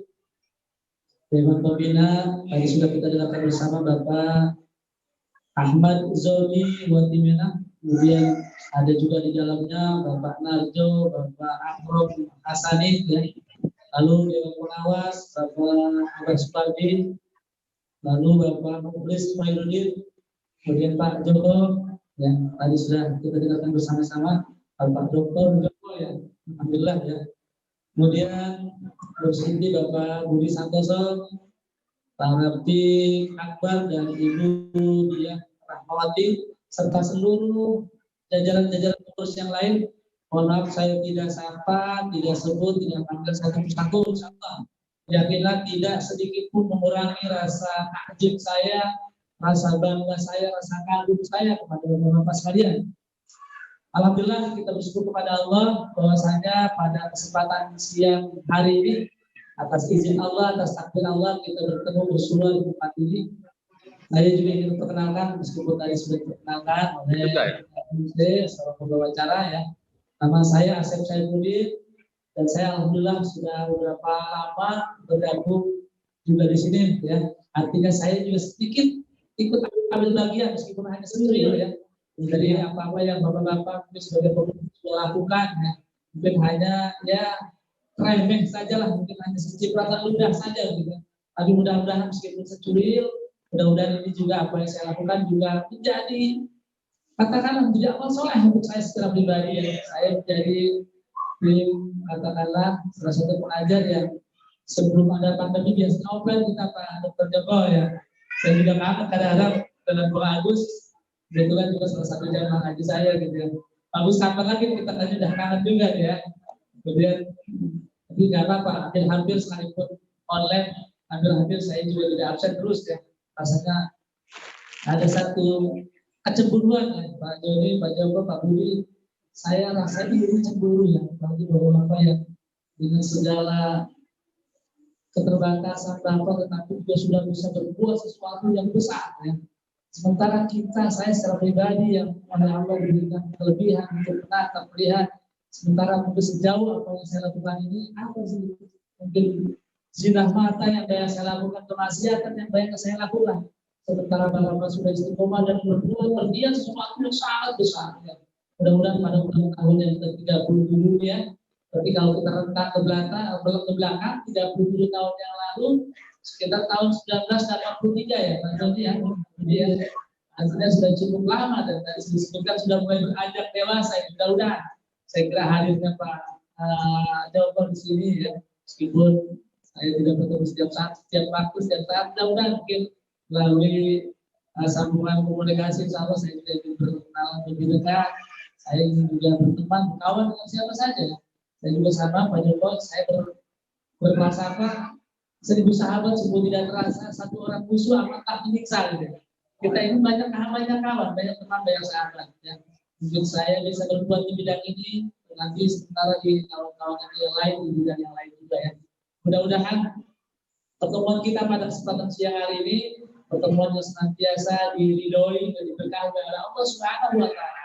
Pertemuan yang ini menjadi miniatur perjumpaan kita nanti di surganya Allah Subhanahu wa taala. Amin ya rabbal alamin.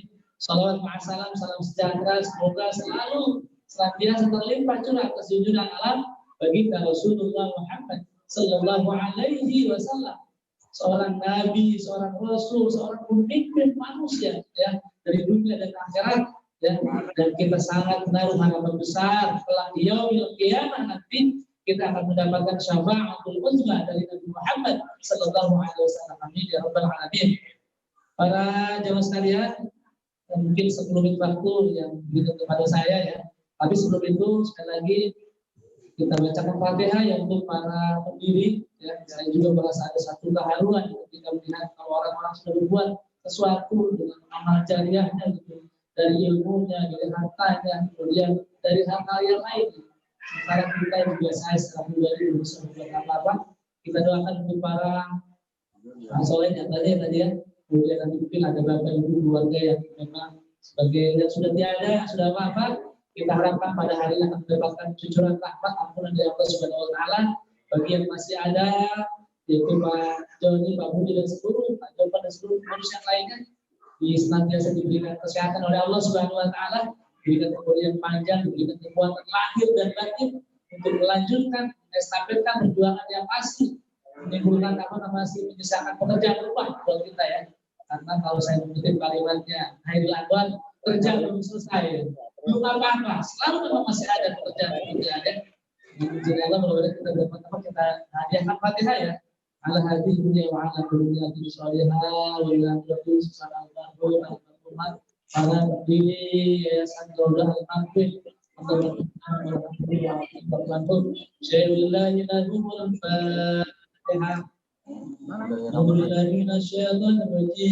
Bismillahirrahmanirrahim. Alhamdulillahirabbil alamin arrahmanir rahim maliki yaumiddin. Iyyaka na'budu wa iyyaka nasta'in ihdinas siratal mustaqim. Shiratal ladzina an'amta 'alaihim ghairil maghdubi 'alaihim waladdallin. Amin. Para jamaah sekalian, hadirin dan muslimin muslimat yang dirahmati Allah, saya di beberapa waktu yang lalu dikasih tahu oleh Bang Agus obrolan kita katanya tentang kepemimpinan Islam ya. Emang ini terlalu berat sebenarnya saya, tapi paling tidak ada sebelumnya lah ya, secara situasional, kondisional dengan ulang tahunnya kita langsung ya. Para jamaah sekalian, bapak-bapak sekalian, kalau kita berbicara tentang kepemimpinan Islam ya, tentu kita tidak akan pernah lari, tentu kita tidak akan pernah membayangkan sosok lain selain Rasulullah Muhammad Sallallahu Alaihi Wasallam. Beliau ini adalah sebagai figur sentralnya kita, sebagai sentral of interestnya kita. perhatian kita, pusat dari segala yang paling pusat. Ya, makanya di dalam Al-Quran tadi ayat saya bacakan itu tadi lah. Tambal itu sampai. Auzubillahi minasyaitonir rajim. Bismillahirrahmanirrahim.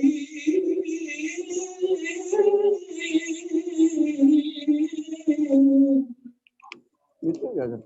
لقد كان لكم في رسول الله أسوة حسنة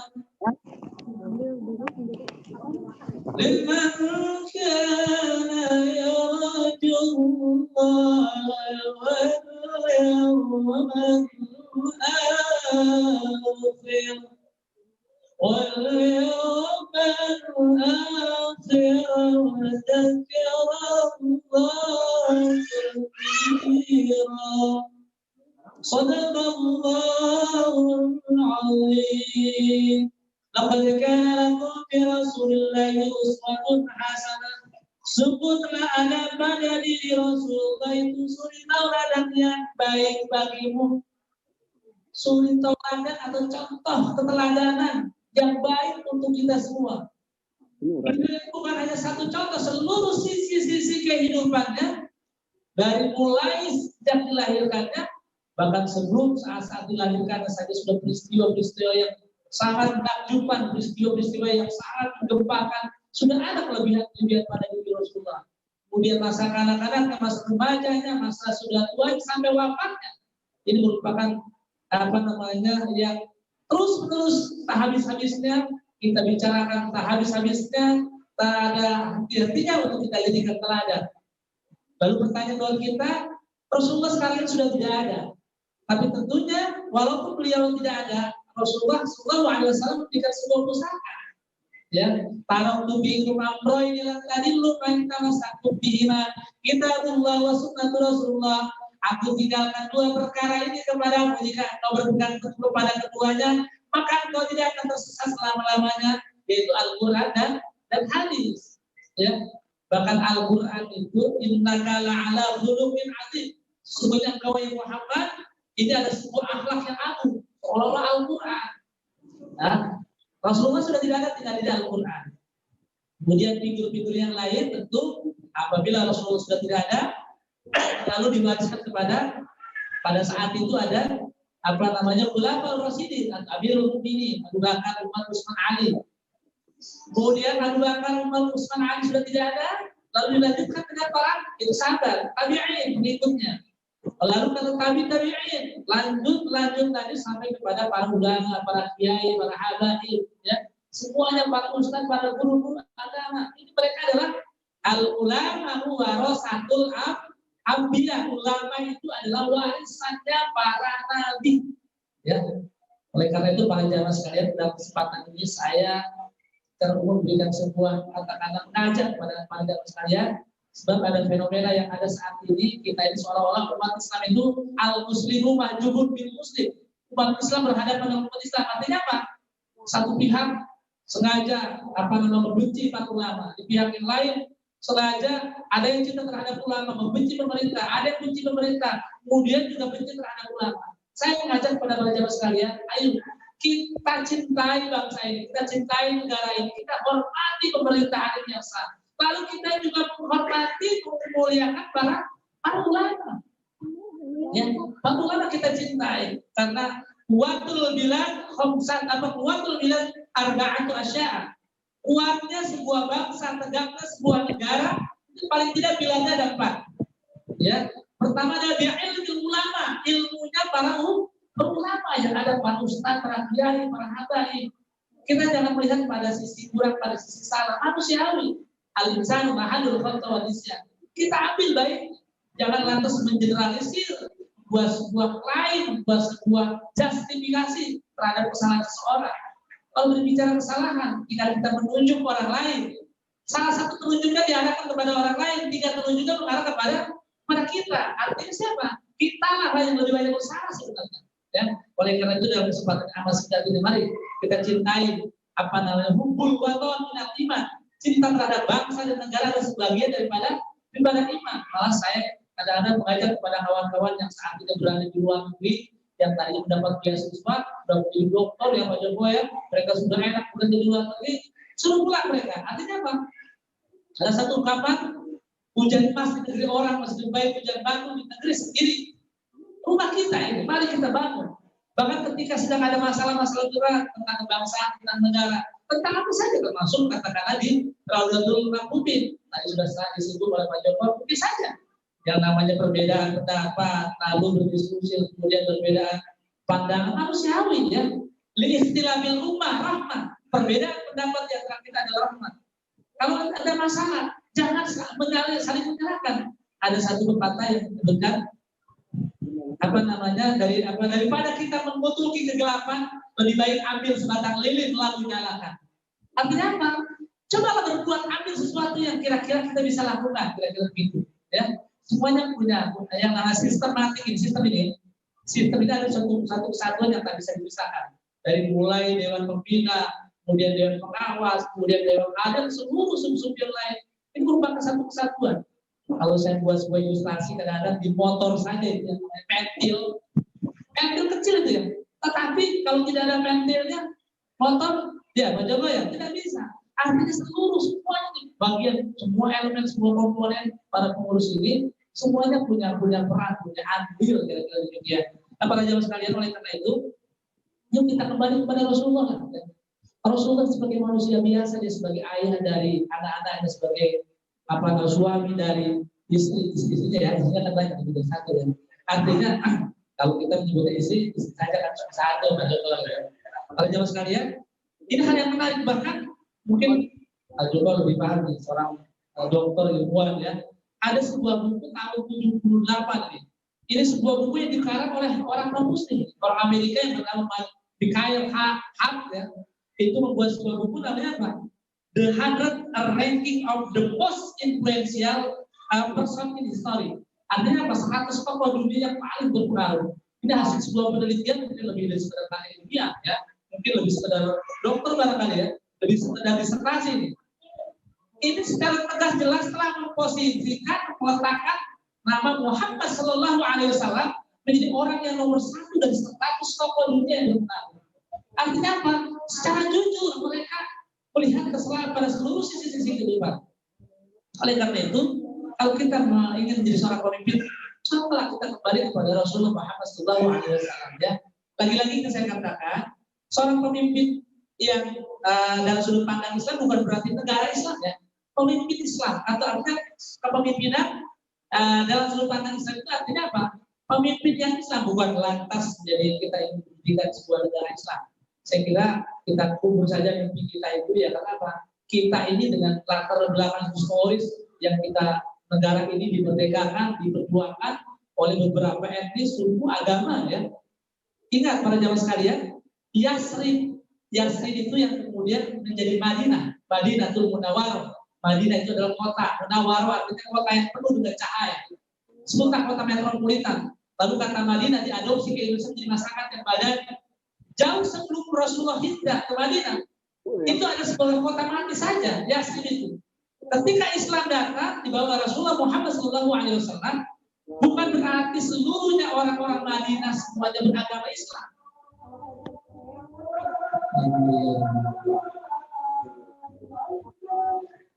Kita sudah dulu ya. Waktu yang lama gitu.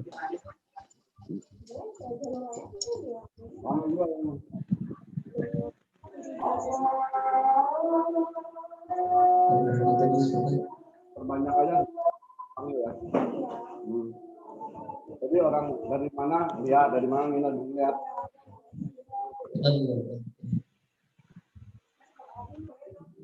Iya, enggak tahu. Oh iya, cuman kalinya aja gak mau.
Bisa ada bentuk lagi di sana.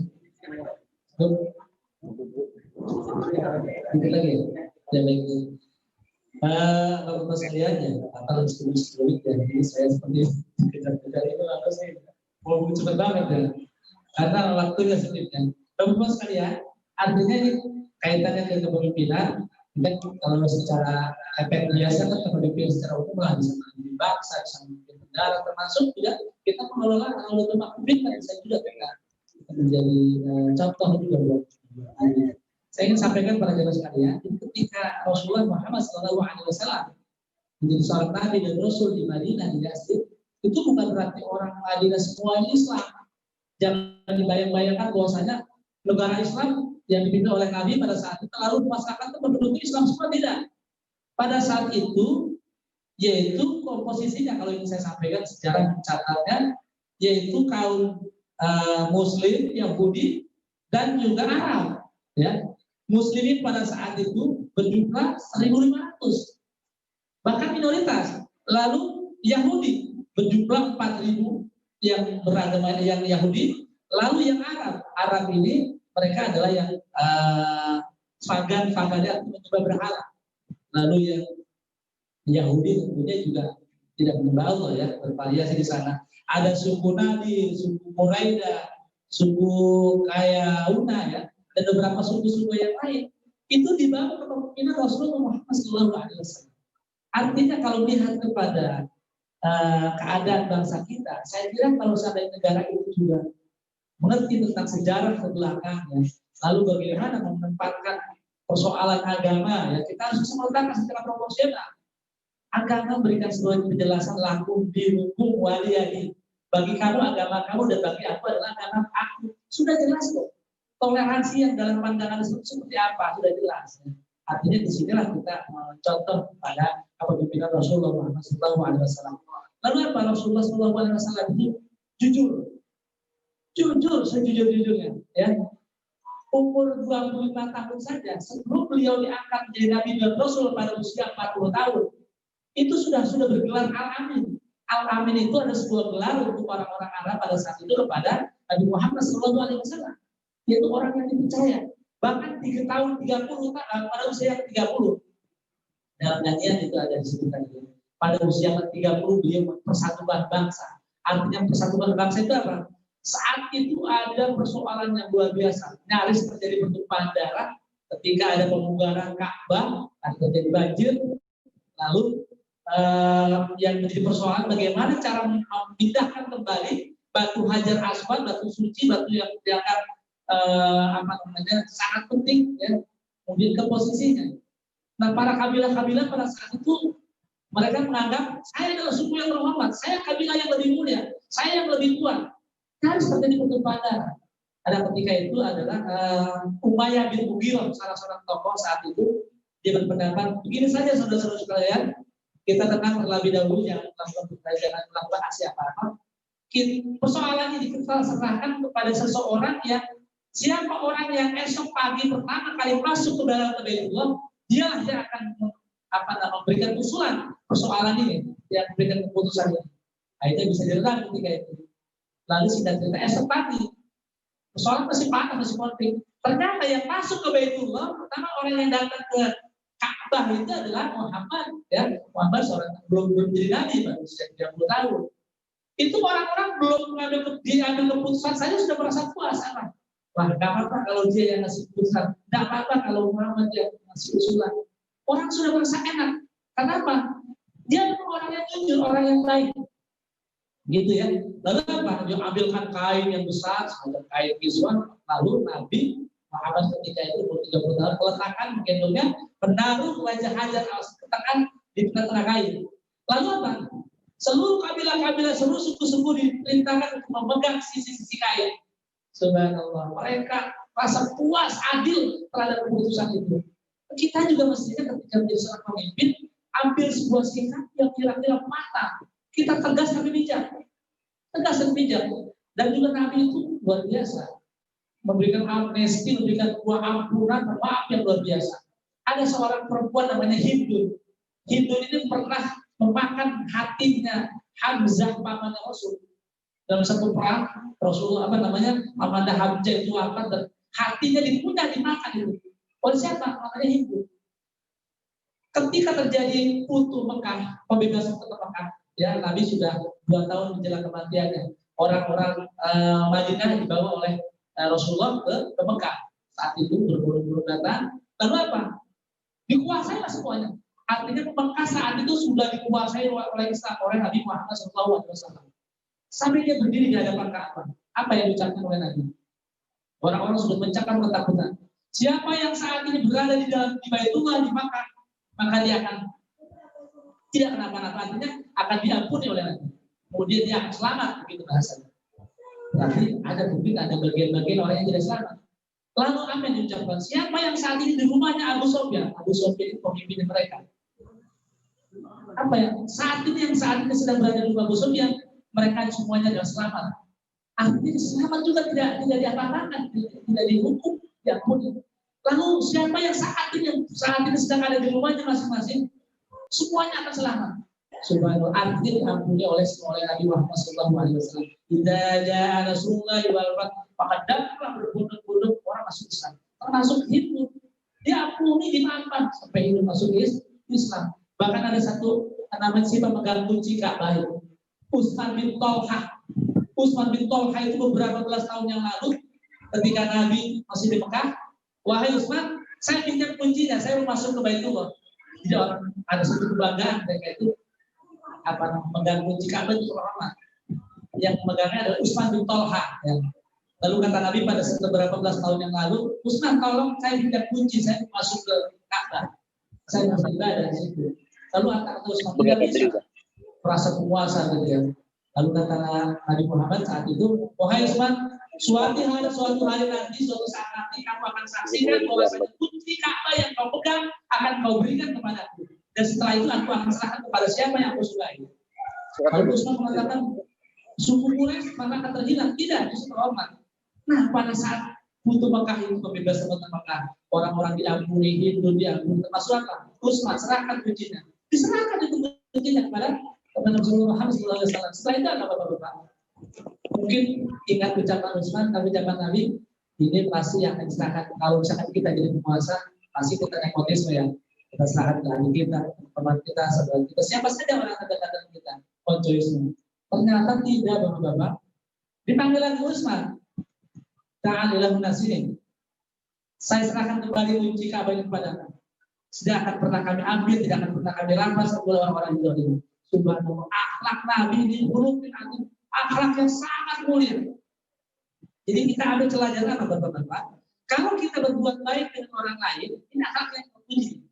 Bukan karena orang lain itu terhormat di mata kita, bukan karena orang lain itu adalah atasan kita, bukan karena orang lain itu orang tua kita, kakak kita, atasan kita, bukan. Tapi kenapa? Kita berbuat baik kepada orang lain, didasari karena apa? Karena kita orang baik.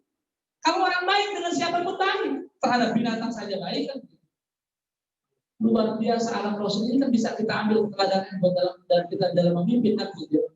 Ketika Nabi pindah hijrah ke Taif waktu itu berdarah-darah Nabi dilempari batu, berdarah giginya, berdarah mulutnya. Saat itu malaikat gunung, malaikat bumi, malaikat langit menawarkan, wahai Muhammad, biar aku lupakan saja mereka yang menganiayamu, biar aku tenggelamkan saja. Tidak begitu Rasulullah, malah dia berdoa di bawah firman Allahumma hdili qaumi fa innahum la ya'lamun. Allahumma hdili qaumi fa innahum la ya'lamun. Ya Allah, berikanlah hidayah kepada mereka yang menganiaya aku, yang memerangi aku. Mereka berbuat begitu karena mereka tidak mengerti tentang aku. Subhanallah, akhlaknya luar biasa.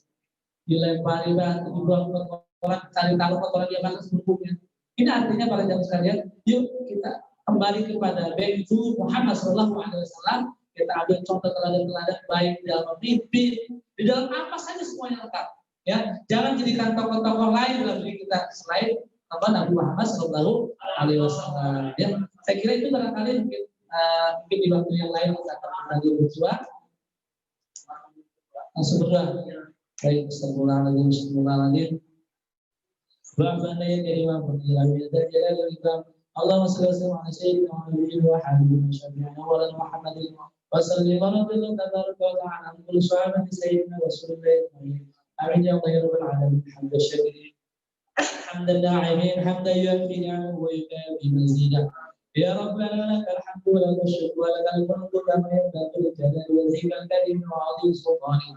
Allahumma shalli ala sayyidina Muhammad wa ala sayyidina Muhammad sallallahu alaihi wa sallam. وتبلغ بها عنا وتسر والعسير وتكون لنا بها وليا ونصيرا نعم المولى ونعم النصير. اللهم صل على سيدنا محمد صلاة تغفر بها الذنوب وتصلح بها القلوب وتنطلق بها العصور وتهدي بها الصعوب وعلى اله وصحبه ومن اليه منسوب. اللهم صل على سيدنا محمد الفاتح لما أغلق والخاتم لما سبق والناصر الحق بالحق والهادي إلى صراطك المستقيم وعلى آله حق قدره ومقداره العظيم. اللهم اغفر لنا ذنوبنا ولوالدينا وارحمنا كما ربنا صغارا. اللهم أرنا الحق حقا وارزقنا اتباعه وأرنا الباطل باطلا وارزقنا اجتنابه. اللهم اجعل أولادنا وبناتنا وتلاميذنا من أهل العلم والخير ولا تجعل أولادنا وبناتنا وتلاميذنا من أهل الشر والخير. اللهم أعنا على ذكرك وشكرك وحسن عبادتك. حسبنا الله ونعم الوكيل، حسبنا الله ونعم الوكيل، نعم المولى ونعم النصير. أعوذ بكلمات الله التامة من شر ما خلق. بسم الله الذي لا يضر مع اسمه شيء في الأرض ولا في السماء وهو السميع العليم.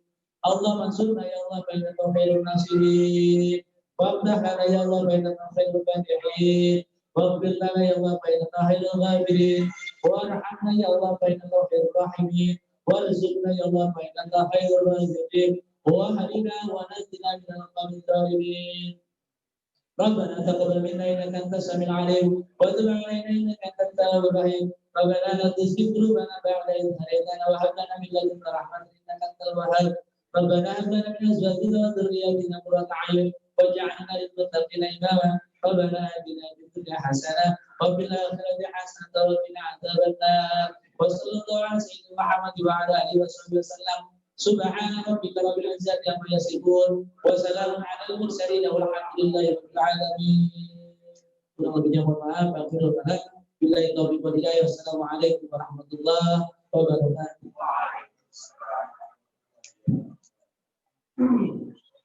Terima kasih Ustaz Asep atas tausiahnya yang sudah disampaikan siang hari ini. Alhamdulillah rangkaian acara kita sudah kita lalui bersama-sama secara yang sangat baik. Sekarang ini teman-teman jangan langsung kembali pulang. Kita sama-sama menyantap siang ini. Jangan lupa tentang materi protokol kesehatan mungkin dulu sebelum makan nanti. Dan untuk itu kita sama-sama kita akhiri acara ini dengan sama-sama membaca hamdalah.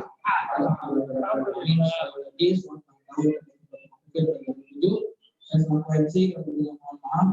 Wassalamualaikum warahmatullahi wabarakatuh. Silakan Pak